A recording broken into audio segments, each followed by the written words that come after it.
Hi students, எல்லாரும் எப்படி இருக்கீங்க? So இந்த வீடியோல நம்ம எதை பத்தி டிஸ்கஸ் பண்ண போறோம் அப்படினு பாத்தீங்கன்னா ரொம்ப முக்கியமான எப்படி வந்து மார்க்ஸ் எக்ஸாம்ஸ்ல வந்து உங்க ஸ்கூல் எக்ஸாம், போர்டு எக்ஸாம்ஸ்லாம் வருது இல்லையா? So இதெல்லாம் வந்து எப்படி வந்து ஃபுல் மார்க் எடுக்கிறது? அதாவது 100க்கு 100 அதாவது 100% ன்னு சொல்லுவாங்க. So அது எப்படி எடுக்கிறது? அது எடுக்கிறதுக்கான strategies என்ன அப்படி எடுத்தவங்க என்னெல்லாம் ஃபாலோ பண்ணாங்க அப்படின்றத இந்த வீடியோல நம்ம பார்க்க போறோம். சோ இந்த வீடியோ ஃபுல்லா பாருங்க பட் டெஃபினட்டா இதுல உங்களுக்கு strategies கண்டிப்பா உங்க ஃபைனல் எக்ஸாம்க்கு யூஸ்ஃபுல்லா இருக்கும். இப்போதான் நம்ம சேனலுக்கு நீங்க ஃபர்ஸ்ட் டைம் வந்திருக்கீங்கன்னா மறக்காம என்ன பண்ணிச்சுக்கோங்க subscribe பண்ணி வச்சுக்கோங்க. ரெகுலரா நம்ம சேனல்ல இருந்து வீடியோஸ் வந்துட்டு இருக்கு. Let's go into the video. இப்போ எப்பவுமே ஞாபகம் வச்சுக்கோங்க நம்ம எல்லாரும் எக்ஸாம்க்கு நல்லா தான் படிக்கிறோம். ஆனா we are failing to present in the exam. அதாவது எக்ஸாம் எப்படி பிரசன்ட் பண்ணனும் நமக்கு தெரிய மாட்டேங்குது. எல்லாரும் நல்லா தான் படிக்கிறோம். சோ எப்படி பிரசன்ட் மெயினா பண்றது? நான் ஆல்ரெடி சொன்ன மாதிரி அந்த 100% ஸ்டூடண்ட்ஸ் என்னெல்லாம் ஃபாலோ பண்ணுவாங்கன்றதை நம்ம இதுல பார்க்கலாம். சோ ஃபர்ஸ்ட் நம்ம பார்க்க வேண்டியது என்ன அப்படினா ஹேண்ட் ரைட்டிங். ஓகே. சோ ஒரு எக்ஸாம் பேப்பர்ல கரெக்ட் பண்ண போறாங்கன்னு வைங்க. எக்ஸாம்ல கரெக்ட் பண்ண போறாங்க. உங்களோட ஃபர்ஸ்ட் இம்ப்ரஷன் சொல்லுவாங்க. உங்களை பத்தி அவங்க பிசிக்கலா பார்த்தது கிடையாது. உங்க ஃபேஸை பார்த்தது கிடையாது. உங்களோட ஆன்சர் ஷீட்டை மட்டும் தான் பார்க்கறாங்க. ஃபர்ஸ்ட் ஆன்சர் ஷீட்டை பார்த்தோன்னா அவங்க எதை ஃபீல் பண்ணுவாங்கன்னு நினைக்கிறீங்க? உங்களோட hand writing. So hand writing is the first impression. First impression is a good impression சொல்லுவாங்க. ஸோ அதுதான் உங்களுக்கு என்ன பண்ணணும்னா உங்களை எக்ஸாமினருக்கு இன்ட்ரடியூஸ் பண்ணும். அப்போ உங்களுக்கு வந்து ஒரு குட் ஃபீலிங்ஸ் வந்து எக்ஸாமினருக்கு வரும். உங்களோட ப்ரெசன்டேஷன், கிளாரிட்டி, நீங்க எடுத்த எஃபெக்ட் எல்லாமே எடுத்து பார்த்தீங்கன்னா உங்களுக்கு ஒரு உங்களோட சின்சியர் எஃபெக்ட்லாம் பார்க்கும்போது அவங்களுக்கு என்ன வரும்? ஒரு குட் ஃபீலிங்ஸ் வரும் அபவுட் யுவர் பேப்பர். அதுக்கப்புறம் நீங்கள் ஞாபகம் வச்சுக்க வேண்டிய ரெண்டாவது பாயிண்ட் என்ன அப்படின்னா ஃபர்ஸ்ட் ஹேண்ட் ரைட்டிங் பார்த்தோம். ரெண்டாவது பாயிண்ட் வந்து ஒரு குட் ஆன்சர் ஷீட்ன்றது உங்களுக்கு என்னன்றது தெரியணும். ஏன்னா நம்ம தான் எக்ஸாம் எழுதுறோம். ஸோ ஒரு ஆன்சர் ஷீட், ஒரு குட் ஆன்சர் ஷீட்னா அது எப்படி இருக்கணும் அப்படின்னா அந்த கரெக்ட் பண்ணுற அந்த எக்ஸாமினர் இருக்காங்களே கரெக்ட் பண்ணுறவங்க அவங்களுக்கு ரொம்ப ஈஸியாக பண்ணுற அளவுக்கு உங்களோட ஆன்சர்ஸ் வந்து ரொம்ப வந்து ஆர்கனைஸ்டு வேலை இருக்கணும். ஒரு ஃபார்முலாஸ் போட்டால் கூட அதை ப்ராக்கெட் போடுறது, இம்பார்ட்டன்ட் கோர் பாயிண்ட்ஸை வந்து நீங்கள் ஹைலைட் பண்ணி காட்டுறது, ஒரு டெஃபினேஷன் எழுதுறீங்க, இதுதான் வந்து Newton's first law, second law, third லானா அதை பாக்ஸ் பண்ணி காமிக்கிறது, கோர் பாயிண்ட்ஸை அண்டர்லைன் பண்ணுறது, இதெல்லாமே நீங்கள் பண்ணலாம். அதே மாதிரி ஃபைனல் ஆன்சரை பாக்ஸ் பண்ணுறது, ஃபார்முலா, ஃபைனல் ஆன்சர், அதுக்கப்புறம் கோர் பாயிண்ட்ஸ் இதெல்லாம் ஹைலைட் பண்ணி இல்லை பாக்ஸ் போட்டு காமிக்கலாம். தேர்ட் பாயிண்ட் என்ன அப்படின்னா நீங்கள் வந்து தெரிஞ்ச ஆன்சர்ஸை ஃபஸ்ட்டு எழுதணும்பா. எப்பவுமே இந்த தேர்ட் பாயிண்ட்டில் நான் இதில் நீங்கள் நோட் பண்ண வேண்டியது நம்மளுக்கு நல்லா தெரிஞ்ச ஆன்சர்ஸை வந்து ஃபஸ்ட்டு எழுதணும். அதுவும் உங்களுக்கு வந்து உங்களை பற்றிய ஒரு குட் ஃபீலிங்ஸ் வந்து அந்த எக்ஸாமினருக்கு தரும். Okay, that is also one important, very important பாயிண்ட்ல அதுவும் ஃபஸ்ட்டு ஈஸியான கொஸ்டின்ஸை நீங்கள் ஆன்சர் பண்ணிட்டாலே என்ன ஆகும் அப்படின்னு பார்த்தீங்கன்னா உங்களோட சப்கான்ஷியஸ் மைண்ட் வந்து ஆக்டிவ் ஆக ஆரம்பிச்சிடும். இப்போ ஃபஸ்ட் எடுத்தோடனே டஃப்பான கொஸ்டின் ஆன்சர் பண்ணிங்கன்னு வச்சுக்கோங்களேன், நான் அங்கே தான் எக்ஸாமில் போய் ஃபஸ்ட்டு டைம் ட்ரை பண்ண போகிறேன் அப்படின்ற கொஸ்டின்ஸ் எல்லாம் ஃபஸ்ட் டைமில் பண்ணக்கூடாது. நல்லா தெரிஞ்ச கொஸ்டின்ஸ், ஆல்ரெடி நீங்கள் நிறைய எக்ஸாம்ஸ் எழுதும்போது நல்லா பண்ணியிருப்பீங்களா அந்த கொஸ்டின்ஸை ஃபஸ்ட்டு எழுதணும். அதை நல்லா எழுதிட்டாலே உங்கள் சப்கான்ஷியஸ் மைண்டுன்னு சொல்லுவாங்க. நம்ம மைண்டில் சப்கான்ஷியஸ் மைண்ட் இருக்குது. அது என்ன பண்ணும், நீங்கள் படித்ததெல்லாம் ஆட்டோமேட்டிக்காக உங்களுக்கு ரீகாலிங்க்கு வந்துக்கிட்டே இருக்கும். புரியுதா? அப்போ தான் உங்களால் பெட்டரான ஆன்சர்ஸும் எழுத முடியும். ஸோ ஃபஸ்ட்டு தெரிஞ்சதை நல்லா எழுதணும். அது உங்கள் எக்ஸாமினருக்கும் சரி உங்களுக்கும் ரீகால் வந்து ஆட்டோமேட்டிக்காக சப்கான்ஷியஸ் மைண்ட்லேருந்து வரும். இப்போ ஃபோர்த் ஒன் என்ன அப்படின்னு பார்த்தீங்கன்னா நம்மளுக்கு தெரிஞ்சது எல்லாத்தையும் எக்ஸாம் பேப்பரில் எழுதிடக்கூடாது. ஃபார் எக்ஸாம்பிள் கொஸ்டின் பேப்பரில் சில டேர்ம்ஸ், வேர்ட்ஸ் வந்து யூஸ் பண்ணுவாங்க. கொஸ்டின் பேப்பரில் எது மாதிரியான வேர்ட்ஸ் யூஸ் பண்ணுவான்? Explain, briefly, drive, right, okay, illustrate, அது மாதிரி நிறைய வேர்ட்ஸ் வந்து யூஸ் பண்ணுவான். அப்போது அவன் என்ன கேட்டிருக்கானோ, இப்போ ப்ரீஃப்லி அப்படின்னா என்ன அர்த்தம்? Can anyone answer?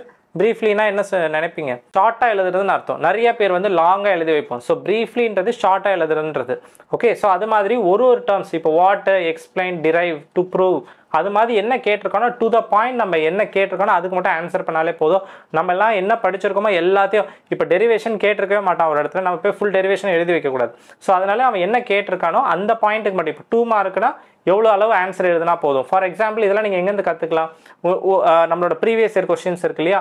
Previous years புக்ஸ்லாம் நீங்கள் படிச்சிருப்பீங்க. உங்கள் போர்டு எக்ஸாம்ஸ், ஸ்கூல் எக்ஸாம்ஸ் படிக்கும்போது ப்ரீவியஸ் இயர்ஸ் கொஸ்டின்ஸ் புக்லாம் இருக்கும். அந்த புக்கில் பின்னாடி பார்த்தீங்கன்னா 2 மார்க்குக்கு இவ்வளோ எழுதுனா போதும், வெறும் ஃபார்முலா எக்ஸ்ப்ளனேஷன் இருந்தால் போதும். ஒரு 3 மார்க்குனா ஒரு சின்ன ப்ரூஃபு, அதுக்கப்புறம் அது வந்து ஒரு எக்ஸ்ட்ரா சில பாயிண்ட்ஸ் ஆட் பண்ணணும். 5 மார்க்குனா டீட்டெயில்டாக அதை வந்து பிகினிங்லேருந்து அதை எக்ஸ்பிளைன் பண்ணணும். லைக் கன்ஸ்ட்ரக்ஷன், ஒர்க்கிங், இது எல்லாமே ஃபுல்லாக எக்ஸ்பிளைன் பண்ணணும். அப்படின்ற மாதிரி எதுக்கு 2 மார்க்ஸ், 3 மார்க், 5 மார்க்ஸ்க்கு எவ்வளோ எழுதுனா போதுன்றது உங்களுக்கு அந்த ப்ரீவியஸ் இயர்ஸ்லேருந்து ஒரு அனாலிசிஸ் நீங்கள் எடுக்கணும். இவ்வளோ எழுதுனா போதும்ன்ட்டு. ஓகே, ஸோ நம்மளுக்கு கொஸ்டினில் என்ன கேட்டிருக்கான்? இப்போ டிரைவ்னா டெரிவேஷன் மட்டும் கரெக்டாக எழுதினாலே மார்க் கொடுத்துருவான். ஓகே, ஸோ அது மாதிரியான பாயிண்ட்ஸ் லைக் எவ்வளோ எழுதுனா போதும், தெரிஞ்சது எல்லாத்தையும் எழுதுனீங்க அப்படின்னா இப்போ டைம் வந்து வேஸ்ட் ஆகிடுதுன்னு வைங்க. அப்போ என்ன ஆகுனா உங்கள் மைண்ட் வந்து ஒரு ஷாக்கு வந்துடும். நிறைய பேர் பண்ணுற மிஸ்டேக் என்னன்னா ஒரே கொஸ்டினை ஒரு அரை மணி நேரம் எழுதுறது. அது என்ன மற்ற எதை பற்றி யோசிக்கிறது? எனக்கு நல்லா இந்த கொஸ்டின் தெரியும், எனக்கு நல்லா தெரிஞ்ச இந்த கொஸ்டினை நான் பாட்டு எழுதிக்கிட்டே இருப்பாங்க. கடைசியில் வந்து லாஸ்ட் ஹாஃப் அன் ஹவருக்கு வந்துடும். அப்போ தான் ஐயோ நான் இன்னும் முடிக்கலையே அப்படின்னு ஒரு ஃப்ரஸ்ட்ரேஷனுக்கு போயிடும். அப்போ மைண்டு நம்மளுக்கு என்ன ஆகணும், ஒரு அம்னீஷியாவுக்கு போயிடும் அப்படின்னு சொல்கிறாங்க. அம்னீஷியா அப்படின்னா சடனாக டெம்பரரியாக எல்லாமே படித்ததெல்லாம் மறந்து போயிடும். ஸோ ஒரு கொஸ்டினுக்கு ஒரு 5 மினிட்ஸ் கொடுக்கலாம், ஒரு 10 மினிட்ஸ் கொடுக்கலாம் அப்படின்னா அந்த 10 மினிட்ஸ்க்குள்ளே எழுத பழகணும். ஓகே, எனக்கு என்னென்ன பாயிண்ட்ஸ் தெரியுமோ அவ்வளோ பாயிண்ட்ஸும் உட்காந்து எழுதிட்டு இருந்தாலும் there is no point in that. So கொஸ்டினில் என்ன கேட்டிருக்கான் டு த பாயிண்ட் ஆன்சர் பண்ணிட்டீங்கனாலே டைம் நம்மளுக்கு சேவ் ஆகும். நான் ஆல்ரெடி சொன்ன மாதிரி அம்னீஷாக்கு நம்ம போகாமல், தட் இஸ் டெம்பரரியாக மெமரி லாஸ் ஆகாமல் பொறுமையாக ஜாலியாக எழுதிட்டு நீங்கள் பாட்டு வரலாம் கம்ஃபர்டபுளாக without any stress. At the same time management நீங்கள் நல்லா பண்ணணும் இதோட சேர்த்து. ஓகே, இப்போ அடுத்து டயக்ராம்ஸ் போடுறது. இப்போ ஒரு இப்போ ஒரு 5 mark question 10 mark question, for example AC generator, ஒரு ப்ரொஜெக்டைல் மோஷன், ஒரு பேரபோலிக் மோஷனை எக்ஸ்பிளைன் பண்ண சொல்கிறான் அப்படின்னா அந்த டயக்ராம் போட்டு நம்ம எக்ஸ்பிளைன் பண்ணி தான் ஆகணும். சில பேர் டயக்ராம் போடாமல் பண்ணுறீங்க. அவன் எப்போவுமே எக்ஸாம்ஸில் ஞாபகம் வச்சுக்கோங்க, எல்லா இடத்துலையும் இங்கே டயக்ராம் போடுங்கன்னு சொல்ல மாட்டான். நீங்கள் டயக்ராம் போடும்போது அந்த எக்ஸாமினருக்கே ஒரு ஃபீலிங் வரும், ஓகே இந்த பையன் புரிஞ்சு தான் இதை பண்ணியிருக்கான். ஸோ டயக்ராம் கிளியராக தப்பு இல்லாமல் இருந்துருச்சுன்னா ஆன்சர்ஸும் கரெக்டாக இருக்கிற ஒரு ப்ரீ ஜட்ஜ்மெண்ட்டுக்கு அவங்க வருவாங்க. ஒரு கான்ஃபிடன்ஸ் அவங்களுக்கே தெரியும் வரும் உங்களோட டயக்ராம்ஸ் பார்த்து. ஸோ டயக்ராம்ஸ் எப்போவுமே எல்லா டைமும் கேட்க மாட்டான், நம்ம போட்டு அதை கரெக்டாக எழுதணும். அப்போ தான் நம்மளுக்கு ஃபுல் மார்க் வரும். அதுக்கப்புறம் ஆன்சர் பேப்பரை எழுதும்போது ஃபஸ்ட்டு பேஜில் உங்களோட ஹேண்ட் ரைட்டிங் எப்படி இருக்கோ அதே மாதிரியான ஒரு ஹேண்ட் ரைட்டிங்கை டில் லாஸ்ட் பேஜ் வரைக்கும் மெயின்டைன் பண்ண ட்ரை பண்ணுங்கள்.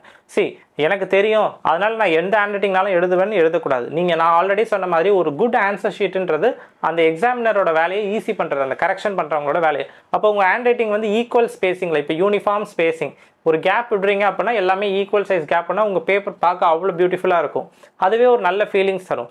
சரி, நம்ம படிப்புக்கும் அதுக்கும் என்ன சார் சம்மந்தம், நம்ம எழுதுகிற கண்டென்ட் தானே முக்கியம், இப்படிலாம் நீங்கள் பேசலாம். ஆனால் ஒரு எக்ஸாம் டைமில் அவங்களுக்கு ஒரு 15 மினிட்ஸ் தான் தருவாங்க. அப்போ உங்கள் பேப்பரை பார்த்தோன்னு ஒரு இம்ப்ரெஷனுக்கு வருவாங்க. குயிக்காக அவங்க வந்து ஆன்சர் கீ பாயிண்ட்ஸ், அந்த கீ பாயிண்ட்ஸ்லாம் இருந்தாலே ஆட்டோமேட்டிக்காக அவங்க மார்க் கொடுத்துருவாங்க. அதெல்லாம் எப்படி நடக்கும் அப்படின்னா பார்த்தோன்னே குயிக்காக அவங்க மார்க் கொடுக்குறது வந்து உங்களோட ஆன்சர் ஷீட்டோட ப்ரெசன்டேஷனை பார்த்து தான். அண்ட் லாஸ்ட் ஆல்வேஸ் மறந்துடாதீங்க, சார் இதெல்லாம் என்னால் பண்ண முடியுமா, நான் ப்ரீவியஸாக இதெல்லாம் நான் பண்ணவே இல்லையே என்னோட ஸ்கூல் எக்ஸாம்ஸில், இப்போ போர்டு எக்ஸாமில் மட்டும் நான் புதுசாக ட்ரை பண்ணலாமான்னு கேட்டிங்கன்னா உங்களால் கண்டிப்பாக முடியும். ஓகே, அது உங்களோட நம்பிக்கையில் தான் இருக்குது. என்னால் முடியும் அப்படின்னு நீங்கள் சொல்லணும். ஐ வில் டூ இட் அப்படின்னு சொல்லும் போது தான் இட் வில் ஹேப்பன். என்னால் இது முடியுமான்னு யோசிச்சிங்கன்னா never it will happen in your life. So கான்ஃபிடென்ட்டாக பண்ணுங்கள், எதுவுமே you will definitely achieve that. Okay, இது மாதிரியான நிறைய வீடியோஸ் நீங்கள் நம்ம சேனலில் இருந்து வேணும் அப்படின்னா மறக்காமல் அது என்னென்ன எக்ஸ்பெக்ட் பண்ணுறீங்க அப்படின்றத நம்ம சேனலோட கமெண்ட்ஸில் சொல்லுங்கள். நம்ம சேனலோட பிளேலிஸ்ட்டில் 11th 12th வீடியோஸ்லாம் போட்டிருக்கோம் ஃபிசிக்ஸ் பேஸ்டு. ஓகே, அதெல்லாம் மறக்காமல் பாருங்கள். நீட்டு ஜேஇக்கும் நம்ம வீடியோஸ் நம்ம சேனலில் இருக்குது, அதெல்லாம் போய் பாருங்கள். டெஃபினட்டாக நீங்களும் நல்ல ஸ்கோர் எடுக்க முடியும்ப்பா. ஸோ இந்த வீடியோ உங்களுக்கு யூஸ்ஃபுல்லாக இருந்தால் மறக்காமல் என்ன பண்ணுங்கள், சப்ஸ்கிரைப் பண்ணுங்கள். அண்ட் தேங்க்ஸ் ஃபார் வாட்சிங்.